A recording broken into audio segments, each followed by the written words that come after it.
Hello, we're going to read Stuart Little, Chapter 6, A Fair Breeze. One morning, when the wind was from the west, Stuart put on his sailor suit and his sailor hat, took his spyglass down from the shelf, and set out for a walk, full of the joy of life and the fear of dogs. With a rolling gait, he sauntered along Fifth Avenue, keeping a sharp lookout. There he is, on a fire hydrant. Whenever he spied a dog through his glass, Stuart would hurry to the nearest doorman, climb his trouser leg, and hide in the tails of his uniform. There's the nearest doorman. There's the dog. Where's Stuart? Right there. And once, when no doorman was handy, he had to crawl into a yesterday's paper and roll himself up in the second section till danger was past. At the corner of Fifth Avenue, there were several people waiting for the uptown bus, and Stuart joined them. Nobody noticed him, because he wasn't tall enough to be noticed. I'm not tall enough to be noticed, thought Stuart, yet I'm tall enough to want to go to 72nd Street. When the bus came into view, all the men waved their canes and briefcases at the driver, and Stuart waved his spyglass. Then, knowing that the step of the bus was too high for him, Stuart seized hold of the cuff of a gentleman's pants and was swung aboard without any trouble or inconvenience whatever. There he is, catching a bus. And he's going to climb right up on top of the bus with all of the other men. Stuart never paid any fare on buses because he wasn't big enough to carry an ordinary dime. The only time he had ever attempted to carry a dime, he had rolled the coin along like a hoop while he raced along beside it. But it had got away from him on a hill and had been snatched up by an old woman with no teeth. After that experience, Stuart contented himself with the tiny coins which his father made for him out of tin foil. They were handsome little things, although rather hard to see without putting on your spectacles. When the conductor came around to collect the fares, Stuart fished in his purse and pulled out a coin no bigger than the eye of a grasshopper. "What's that you're offering me?" asked the conductor. "It's one of my dimes," said Stuart. "Is it now?" said the conductor. "Well, I'd have a fine time explaining that to the boss company. Why, you're no bigger than a dime yourself." "Yes, I am," replied Stuart angrily. "I'm more than twice as big as a dime. A dime only comes up to here on me," and Stuart pointed to his hip. "Furthermore," he added, "I didn't come on this bus to be insulted." "I beg your pardon," said the conductor. "You'll have to forgive me, but I have no idea that in all the world there was such a small sailor." "Live and learn," muttered Stuart tartly, putting his change purse back in his pocket. When the bus stopped at 72nd Street, Stuart jumped out and hurried across to the sailboat pond in Central Park.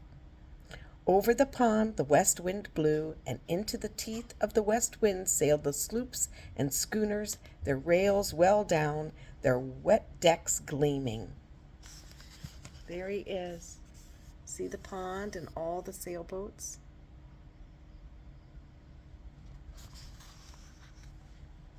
The owners, boys and grown men, raced around the cement shores, hoping to arrive at the other side in time to keep the boats from bumping. I think these are little toy boats.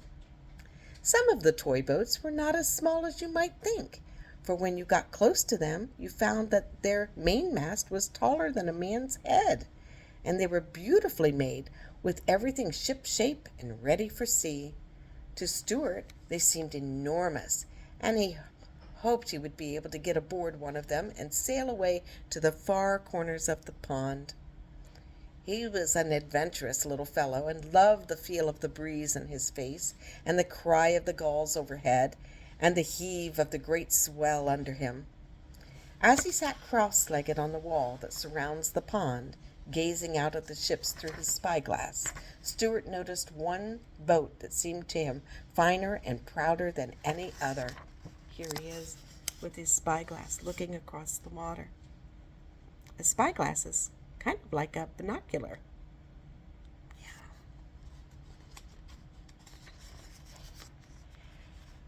Her name was Wasp. She was a big black schooner flying the American flag, and she had a clipper bow, and her foredeck was mounted a 3-inch cannon. She's the ship for me, thought Stuart, and the next time she sailed in, he ran over to where she was being turned around. "Excuse me, sir," said Stuart to the man who was turning her, "but are you the owner of the schooner Wasp?" "I am," replied the man, surprised to be addressed by a mouse in a sailor suit. There they are talking, and there's the Wasp.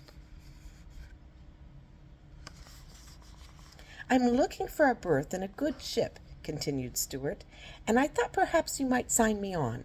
I'm strong and I'm quick." "Are you sober?" asked the owner of the Wasp. "I do my work," said Stuart crisply. The man looked sharply at him. He couldn't help admiring the trim appearance and bold manner of this diminutive seafaring character. "Well," he said at length, pointing to the prow of the Wasp out toward the center of the pond, "I'll tell you what I'll do with you.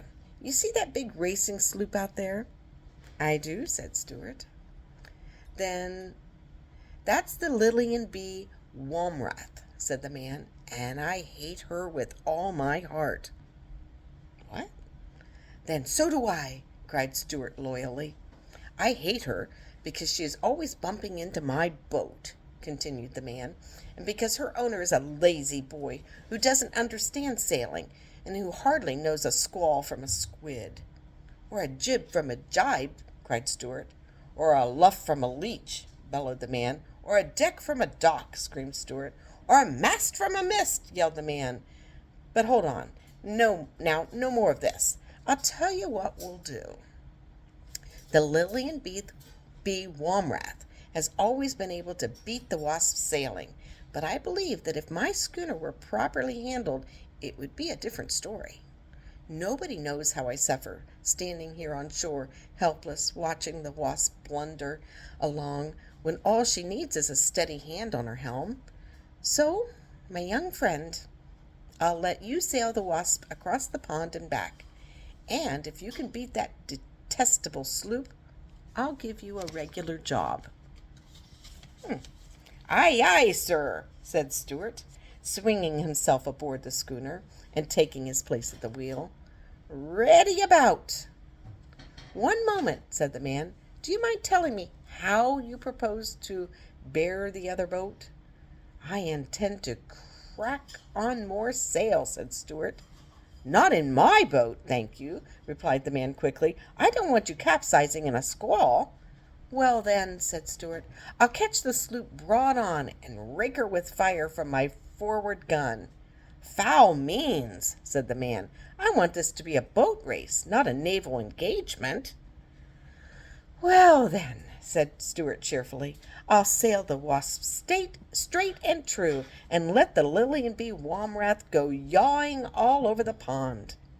"Bravo!" cried the man, "and good luck go with you." And so saying, he let go of the Wasp's prow. A puff of air bellied out of the schooner's head sails, and she paid off and filled away on the port tack, heeling gracefully over to the breeze while Stuart twirled her wheel and braced himself against a deck cleat. "By the by," yelled the man, "you haven't told me your name." "Name is Stuart Little," called Stuart at the top of his lungs. "I'm the second son of Frederick C. Little of this city." "Bon voyage, Stuart," hollered his friend. "Take care of yourself and bring the Wasp home safe." There they are, out on the boats.